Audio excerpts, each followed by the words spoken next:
Hello, welcome to PODnas. This is a sports show with a little bit of Southern flair. I'm Daniel Hawks. That's Jarrett Roser.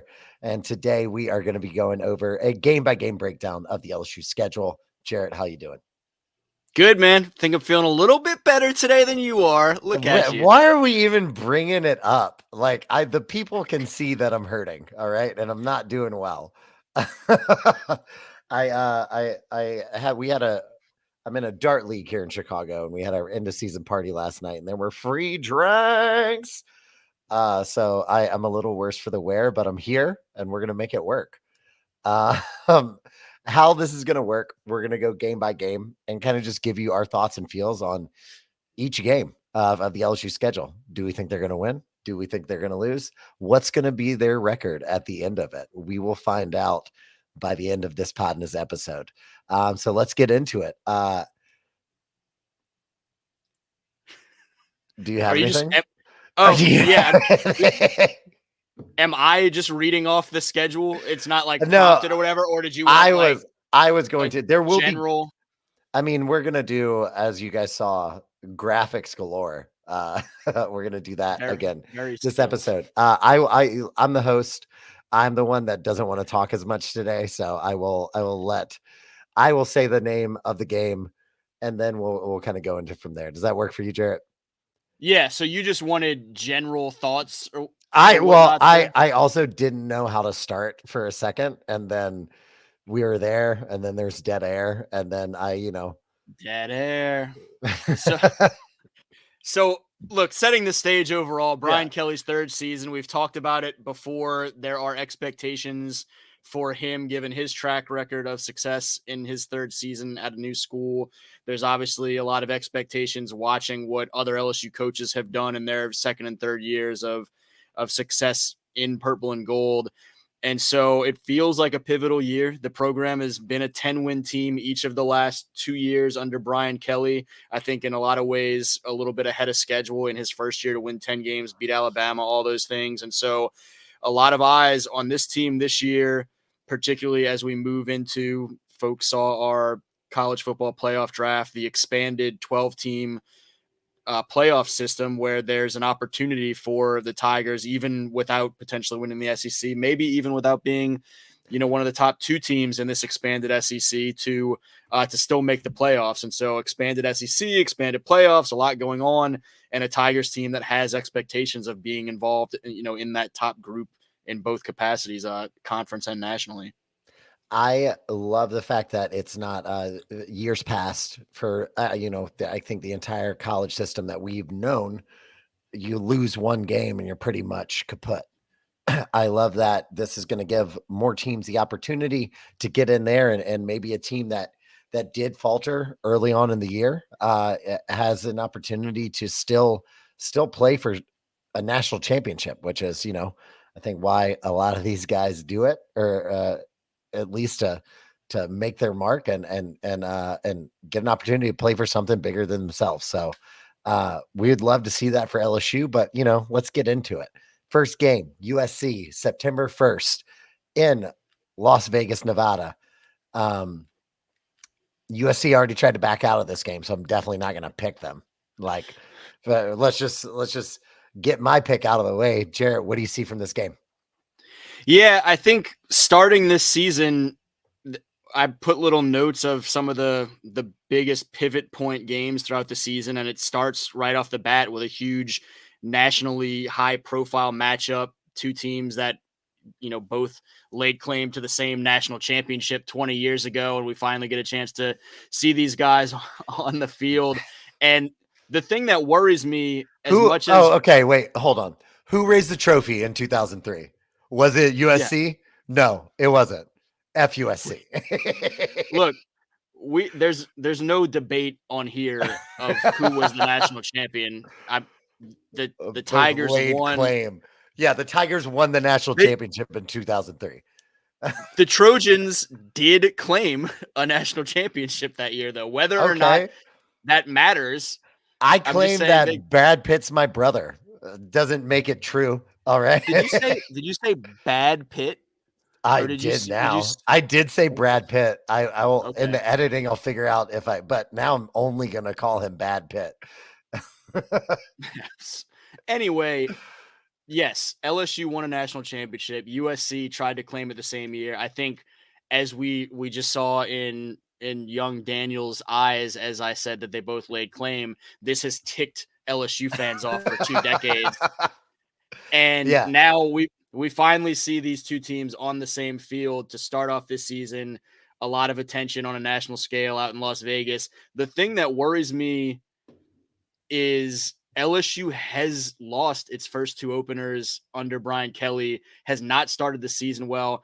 They've done a great job of rebounding from that and still having great seasons. But for some reason, week one, they still seem like they're kind of working through a lot of miscues and sleepwalking at times. And so I hate that. I hate that that's happening as you now head out west, a long trip and everything else going on.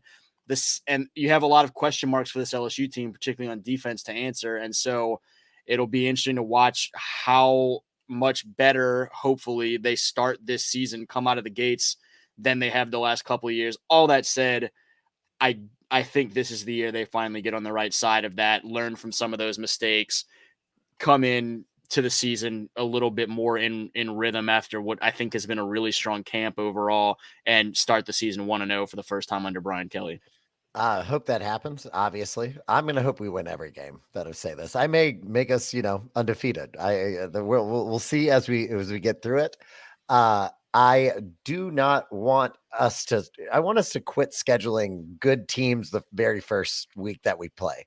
The first week that LSU plays. It's happened the last 2 years. I understand you want that high competition, but I think there's something to be said to, like, maybe if we would have played Nichols the first week, which is going to be the next game that we're going to, and you're able, because you are just so much better than a Nichols, uh, Michigan, Eastern State, whatever it may be. You're able to get some of those wrinkles out before you start to play that high competition, instead of trying to figure that stuff out in real time, which I think, especially in that Florida State game, we saw on full display last year of this LSU team trying to find its footing for almost the entire game. And you can't really do that when you had someone like last year, a Florida State team, a bigger name team that was going to go on to not lose a game, that was going to go on to have an amazing season. I think there's something to be said about preseason and college football. Having that first lower tier game is kind of a preseason type game. Yeah, that's fair. And actually, I mean, this week out at Cajun's media availability, Coach Dez was asked about and talked about that some, about just the challenges of essentially being the sport that has no preseason other than your own intra squad stuff, and what that means, and ultimately, as you said, for a lot of teams, the quote unquote preseason opportunity can be those, okay, a big team is scheduling an FCS to start the season, but it's obvious. I mean, the counterpoint to that is it's obviously a lot of fun to kick off the season with a huge bang, high profile game, a lot of money involved in that as well. And when it goes right, as I was gonna for say L- it's great until we start as losing. as for L as for LSU, it seemed like more often than not go right. I think back to I guess it was 2011, that Oregon game Yeah, where Honey Badger and company just beat the brakes off the Ducks out in Jerry World, and that God, was a great way to start that season. third episode in a row mentioning waterbirds. I'm Yeah, very excited about it. Yeah, this is a big Waterbird show, is I what it's love it, become. love it, love it. Let's move on. September 7th, LSU takes on Nichols. I think we can fairly say that that's going to be a W from both of us. We don't need to linger on it. Then 11 a.m. game with South Carolina. Your Um, favorite? Get an early start to your Saturday. I hate it. I like, what are we, Iowa? Get out of here. No, I hate 11 a.m. games, and for good reason. I've watched an LSU team over my entire lifetime struggle with 11 a.m. games outside of that Joe Burrow, Jamar, and Justin team. Um, we suck at 11 a.m. I suck at 11 a.m. That's why I'm putting myself in this. No one is their best self at Yeah. 11 a.m. on a Saturday. Okay, I don't care who it is. 11 a.m. on a Saturday is a recovery day. Um, People would argue you're on a recovery day right now at 2 p.m. on a Thursday. So yeah, we know to yeah, watch that but game at on a 11 Friday. a.m., I was recovering harder than what I am right now. I'm at least functionable right now, which is not a word, but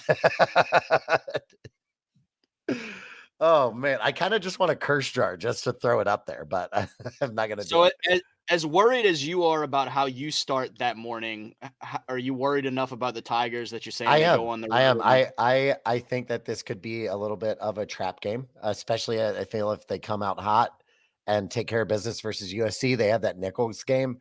I think that this could be a potential early L. I'm not going to pick that. I'm going to pick a W, but I think it's going to be a rough game to watch. yeah, I wouldn't be surprised if it is kind of in an ugly start to a game and it takes them a quarter, a half to start to feel a little bit more like they're snapping into it. They We've seen that you mentioned in years past with some issues with some of those early starts. Not always. They've had some exceptions to that dynamic, and whether or not they stumble a little bit early at South Carolina, I do think they pull that thing out and improve to 3-0 heading back home for the nice little home stretch of the season. Yeah, and hey, at least it'll be 12 for them because they're in South Carolina. So I do have to give that caveat because how time zones work. So Very good. next, we've got September 21st, LSU at home versus UCLA. Flex kickoff sometime between 2:30 and 7 because, TV is the thing. I think we take care of UCLA very easily. As shaky as USC is on defense, I think that the UCLA team is a little more shaky or along all parts as the as the LA counterpart. And I think we just have a lot more solid footing as a football team. LSU does to take care of that game. Yeah, this game doesn't worry me as much as I thought it might a few years ago when it was scheduled, and so I do like LSU's odds of winning that game, and kind of flexing its muscles a little bit against another Big Ten opponent. And then what do they call 50 Cent is like King of LA or something like that? I do 50 we Cent? doesn't who The dude is from Jamaica, Queens. I don't know why he's the does king of LA. hasn't he lived in LA for like I mean, years now? I would assume like Is most famous people that, yeah, you make the move to LA and you stay there unless you're Dave Chappelle and live in Ohio. do Do the Tigers lay claim if they can beat both USC and UCLA in the same month of the season as the champions or kings of Los Angeles of The the real real LA? LA, the real LA, I think is absolutely. If we're not, if the LSU just, I would say as a school, if someone in the higher ups doesn't make a shirt for that, I'll do it. I'll take the I'll take the I'll take the burden of making that we are LA something like that in purple and gold. I think I that's great. I can't get across your screen, but up there we can on that Shopify up over your shoulder, we can Wait, do maybe that put some. again. Wait, hold on. Do that again.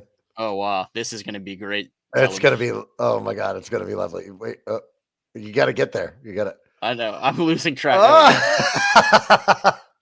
Oh! uh, next up, South Alabama, doing great. Again, tune-up game. Think we're gonna be fine there. Then we go into night I will game. say, don't sleepwalk on South Alabama. They've been a pretty solid team the past couple of years. Should not Eh, be No the same shade. level as LSU. They've been problems for other teams within Louisiana, but yes, I agree. Win, and at that point on my chart, I've got them at 5-0. Yeah, and listen, LSU is gonna beat USA, and I'm super excited. October 12th, first game of October. Where both Jared and I are saying that we're going to go through the month of September. LSU is going to be 5-0 going into this, what I think is the next pivotal game. I think you would agree, versus an Old Miss team that is very highly touted going into the season. I'm gonna give us an L on this one. I think Lane Kiffin. I just think that offense is going to be a lot. It's going to be a lot for this defense, no matter how. much better we think that the steps that they've taken. I'm going to take this as the first L. I hope I'm wrong. Yeah. This is, you mentioned a huge pivot point in this LSU season. It's a huge pivot point in the Ole Miss season. This is one of the most pivotal games on the national landscape in terms of who might end up being a member of that 12-team playoff at the end of the season. A couple of teams that are both top 12 or 13 ranked teams, depending on which poll you're looking at, and a huge rivalry game in mid-October that could go a long way in determining the seeding at the end of the season. It worries me an awful lot that Ole Miss defense is much improved through the transfer portal, or is expected to be much improved. It's much improved in terms of the talent on paper. I went ahead and gave LSU the benefit of the doubt to advance to 6-0 in this game. I'm not overly confident in it, but this is a matchup that last year I watched, despite how horrendous LSU's defense was, LSU still have a chance to win that game late. Um, I'm holding off on crowning Ole Miss a playoff team until I see a little bit more of it. We've seen plenty of games through the years where the team in this matchup that is supposed to be on to bigger things at the end of the season gets spoiled by this rivalry matchup. And I love that it's in Tiger Stadium. I think LSU's defense will be improved enough and the offense will still be good enough that in what tends to be kind of a funky matchup, they're able to pull something out at home. I hope you're right. That's all I'm going to say. Next, we've got the battle for the Golden Boot. October 19th, LSU is going to Arkansas. F Jerry Jones. So I'm giving us a W on that one. Print that shirt, underdog. This is another one that it has to always to some degree be worrisome because of the chaos and funkiness of this rivalry matchup every year. I don't think this is one of Arkansas's better teams by any stretch. It doesn't worry me as much as the Arkansas game often does. And so for me, I picked them to win and advance to 7-0 if they've at this point, lived up to what my expectations on this prediction show are for them. So right now, just a recap, Jarrett, you got us at 7-0. That would be lovely. Like, I hope you're right. I have us at 6-1 right now. I'm just forgoing the not saying us because that's where I am today. So I hope you're okay with that. Didn't even notice. Oh, great. October 26th, Halloween game. The week before the week of Alabama, we've got Texas A&M. LSU is going to Texas A&M, and this is going to be 2 road games back to back. We've got Arkansas as a road game, and then going into Texas A&M. I didn't give you a chance to hate on Texas A&M last episode, so here's your platform, baby boy. Here it is. I'm serving it up to you. Go ahead. Don't care for Texas A&M traditionally. I don't put as much stock in them any given year as it seems like the preseason polls and national media and whatnot like to give them. This year, no exception to that. I don't think they're going to be as good as some folks have talked about them finally kind of taking a next step back in the right direction. I hate that it's the second straight road game for LSU. I hate that LSU has lost 3 straight games in College Station, including, going back to that crazy 7 overtime game that really screwed up a Saturday night for me on what we were trying to celebrate as a steak and suit night here in Baton Rouge. Why did you even have to bring that up? That was the worst. that chaotic night really seemed to, it didn't turn the rivalry or I think it turned it into more of a rivalry matchup than it had been before that when LSU owned the series. But it did kind of unlock something where the Aggies have now won the next couple on that same field the last couple of years. And so that one makes me that much more nervous than that Arkansas game, as much as I don't have a lot of, I would have given you a hard time if you put the Aggies in the playoffs. I don't think they're going to get that done. It does worry me a lot. All that said, at some point, that 3-game skid in College Station has to come to an end. Might as well, if LSU is rolling the way that I have them rolling right now on paper, I think this can be the year that they get back on the right side of things and head into that bye week 8-0. Great. Then we got that bye week, and then we're in our last 4 games. A little bit of a gauntlet for the Tigers. We've got that Alabama game, as it always is, first week of November, November 9th. I'll let you go here. I'm gonna give us. I'm gonna throw a W on the board. I just hate Alabama. I don't have any reasoning. I don't have a solid footing on why we would win this game, but I think maybe Jalen Milroe comes up with a couple fumbles, couple picks, and we walk out of Tiger Stadium with a W. And I'm doing this for most of the rest of the Saturday. So Yeah, I mean, you want the equation. That's part of it, is getting after Jalen Milroe with what should be a more aggressive LSU defense. You look at an LSU team that in years where it it seemed as though they were supposed to be outmatched by Alabama, that they're right there with the Crimson Tide, and I mean neck and neck with them last year until Jaden Daniels gets knocked out of the game. LSU was right there with a better Alabama team than I think Alabama will have this year. Kalen DeBoer's first year at the helm. How has the season gone to this point? What's the vibe of that program like? How much are people kind of at the neck of the new coach and whatnot? And how does he handle all of that now coming into Death Valley in hostile as could be territory? And so that's the equation there.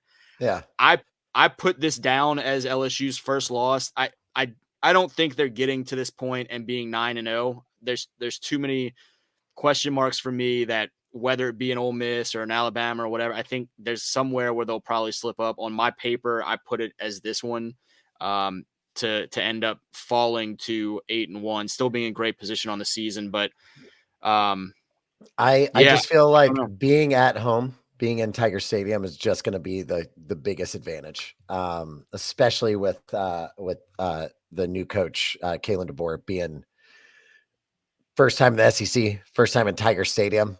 That's a lot. It's literally the NCAA football game says where dreams go to die, and it's true. So I don't know There's if that there's man can handle a Richter scale style event, but we'll see. I hope he can. So, there's a definite equation there for LSU to win that game. We saw it a couple of years ago under different circumstances when first year Brian Kelly is suddenly beating Alabama at home on plays to a freshman tight end. And so there's a lot of reason to be confident in that matchup. And I hope you're right on this one, the same way you hoped I was right on the Ole Miss game.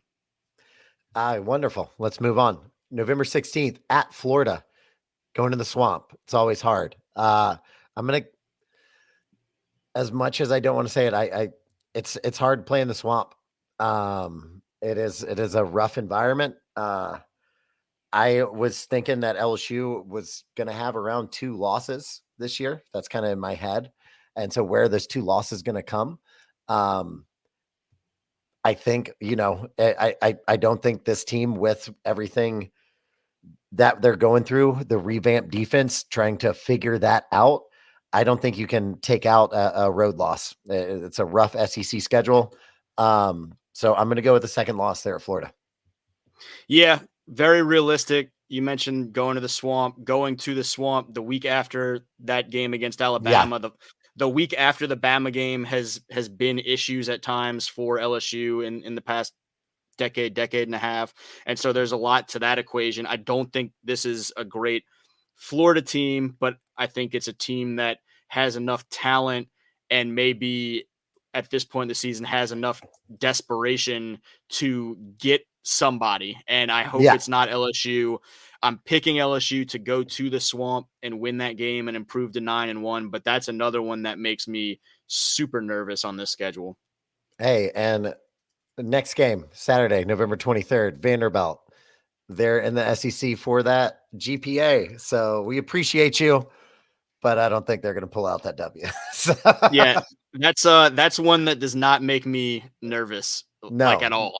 Yeah, maybe if we are going like in a classroom, it would make me super nervous. Yeah. If If it we're was doing an it, academic decathlon, that's exactly what I was about to say. that's why I had to beat you to it.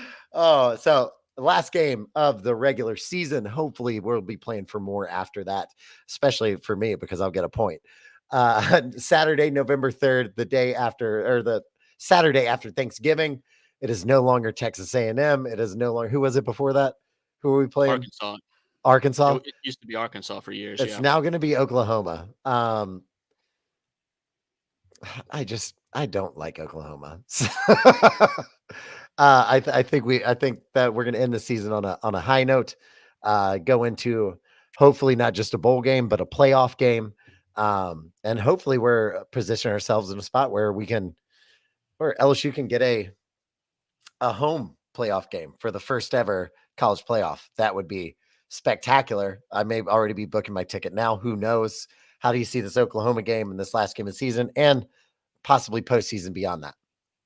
Yeah, this game could essentially boil down to almost like a play-in game to the playoffs between these two teams if Oklahoma has the type of season that a lot of folks are expecting Oklahoma to have.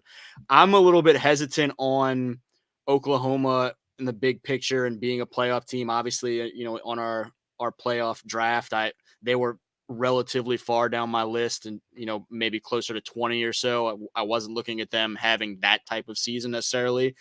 I like that it's a home game in Oklahoma's first year in the SEC, and similar to some of the stuff we talked about with Kalen DeBoer, or the Sooners having to come to Tiger Stadium. I don't love that I can't shake the feeling of 2 years ago, LSU seeming like they might still have an outside playoff chance going into that trip to Texas A&M, and that they should win that A&M game, and letting that completely lackadaisically fall away from them. They've had games like that have been disappointing to end the season, and I worry about that. Similar to what you said with the Florida game, I think LSU ends up about a 10-2 team, and to this point, I do not have them losing a second, and so I mark this one down as one that is a viable second loss, or a viable loss to end the season. Worried about it. Hope I'm wrong. Don't want the Sooners to have that claim to coming to Tiger Stadium and winning, but it is something that really concerns me, and that's where I ended the regular season 10-2. Yeah, and I also wonder because I think the last, what is it, like 4 times we've played Oklahoma, we've just smacked the shit out of them. True. I wonder if that kind of comes back to bite the LSU Tigers team. Not that any of these kids were playing when that stuff happened. Yeah, we talked about some of those games, and kids are like, I was 6 when that game happened. Yeah. Yeah, like does anyone on either team do they have a tie to the FUSC thing? Maybe. Yes. Oh, no. I thought you were going to ask to the last time Oklahoma and LSU played. I was no, like, well, no. Josh Williams was on that team. It's on that LSU team. But yeah, hey, other than first game of my NCAA football career that I played, he had a lot of rushing yards. A lot. I think I was crushing that 200 number. I kept wanting to throw, and this is a completely side note. We're getting off track.